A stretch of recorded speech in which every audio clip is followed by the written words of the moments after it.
சந்தைக்கு போலாமா? ஊருக்கு வந்தாவே மிஸ் பண்ணாம போற ஒரு ஸ்பாட் பார்த்தீங்கன்னா சந்தை.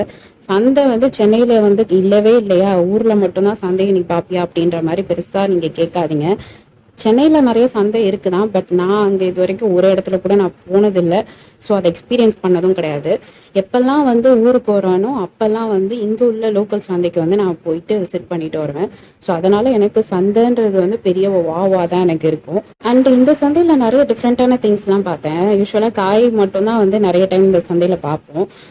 இந்த டைம் நிறைய பேக்கரி ஐட்டம்ஸ்லாம் இருந்தது. லைக் கேக்ஸ்லேயே டிஃப்ரெண்ட் வெரைட்டி ஆஃப் கேக்ஸ் இருந்தது.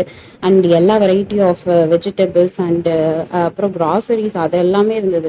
அண்ட் நிறைய வினோதமான திங்ஸுமே நான் பார்த்தேன். இது ஆக்சுவலி ஏதோ கார்பன் பேப்பர்னு நினச்சேன். பட் இது இலந்த வடைன்னு சொன்னாங்க. என் லைஃப்ல இது வரைக்கும் நான் அதை பார்த்ததும் இல்லை அண்ட் சாப்பிட்டதும் இல்லை. பட் டிஃப்ரெண்டா இருந்தது. மம்மிக்கு இதெல்லாம் பிடிக்கும்ன்றதுக்காக அவங்க நிறைய இதை வாங்கினாங்க. அண்ட் கருவாட்டில் இவ்வளோ வெரைட்டி ஆஃப் கருவாடு இருக்குமான்றதும் சந்தைக்கு போனப்பறம் தான் நான் பார்த்தேன். எனக்கு சால கருவாடு தெரியும், நெத்திலி கருவாடு தெரியும். மற்ற எந்த கருவாடோட பேரும் எனக்கு தெரியாது, பார்த்ததும் இல்லை. இதெல்லாம் எனக்கு கொஞ்சம் டிஃப்ரெண்ட்டாக இருந்தது. அண்ட் அங்கேயுமே இந்த மாதிரி குட்டி குட்டி, அதாவது கிராமத்தில் இருக்க காஸ்மெட்டிக்ஸ் ஆக்சசரிஸ் அதெல்லாம் இருந்தது.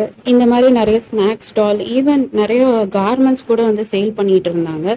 ஸோ சந்தைக்கு போய் ஏதாவது வாங்கினியான்னு கேட்டானா, சென்னையிலேருந்து கிளம்பும் போதே சந்தையில் போனானா இதெல்லாம் வாங்கணும்னு ஃபியூ லிஸ்ட் பண்ணிட்டு வந்திருந்தேன்.